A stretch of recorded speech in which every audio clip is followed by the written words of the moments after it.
After watching this Wes Huff video, I am concerned and seriously wanting inquisition to his Christological stance or position.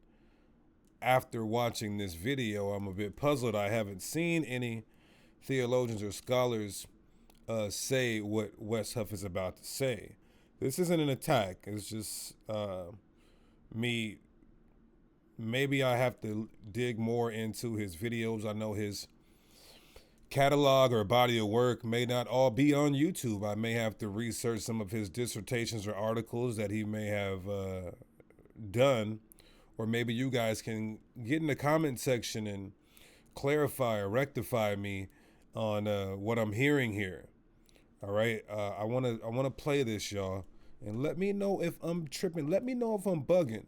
This is PTE Godcast. Push the envelope to the max. Big G's. Genesis. Not the little ones. Here to feed the little ones.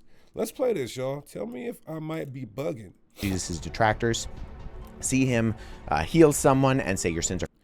Is this Jesus? That looks like a pure Anglo-Saxon German here, but maybe he's just using this for imagery, but imagery matters. Forgiven. They say, why do you talk like that? This is blasphemy. Who can forgive sins but God alone?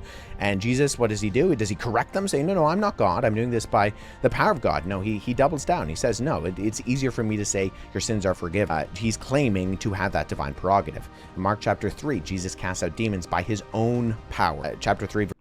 So this video is called The Gospel of Mark Calls Jesus God in Every Chapter. But listen to what he just said. I'm a bit confused. Divine prerogative. In Mark chapter 3, Jesus casts out demons by his own power. Chapter 3, divine prerogative. In Mark chapter 3, Jesus casts out demons by his own power. Chapter 3, verse prerogative. In Mark chapter 3, Jesus casts out demons by his own power. By his own power. I've never heard that before. By his own power. In John chapter 5, verse 30, this is why I said I'm concerned. I never heard that before. Maybe you guys can help in the comments.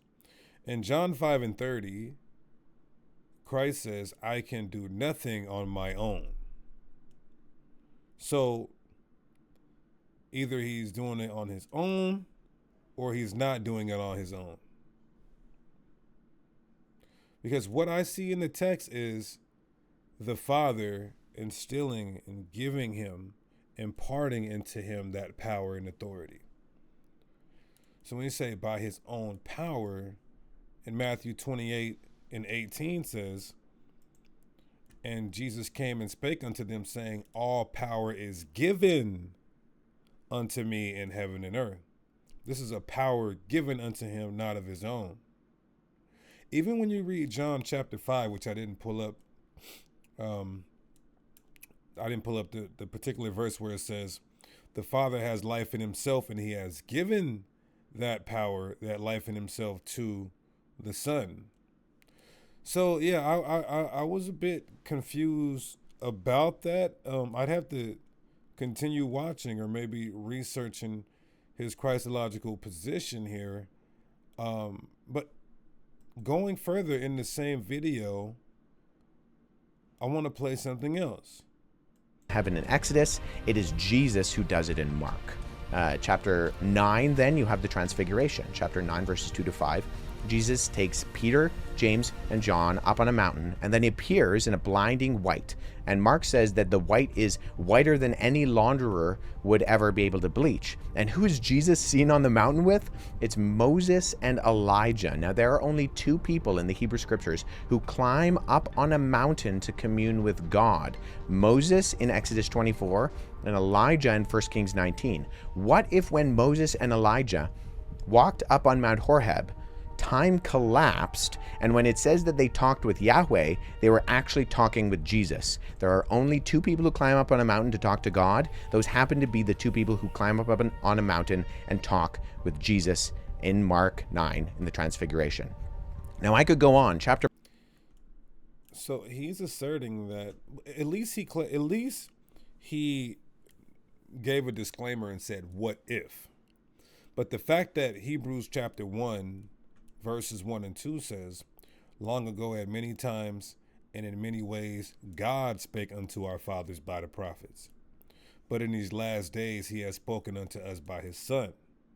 So the author of Hebrews is saying the God that our forefathers was hearing from, the God that the prophets were hearing from, was the Father. And now in these last days, we're hearing from the Son. So in light of the text in Hebrews, I don't think we could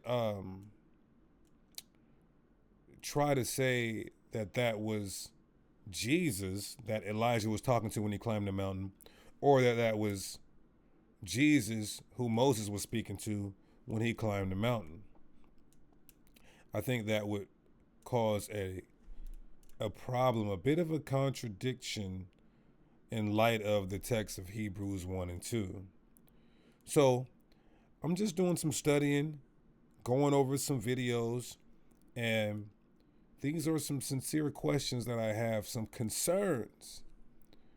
But I'm going to get more into, some West Huff videos. I told everybody when I started this channel in January that we would talk about West Huff. There's some things we agree with. There's some things we're proud of him doing. He's shedding light on the Isaiah scrolls. He annihilated Billy Carson. He's refuting these Gnostic, plagiarized, so-called ancient gospels. But there are some differences that we have as well. So this is January 26th as I'm doing this now, 2025, for the month of February.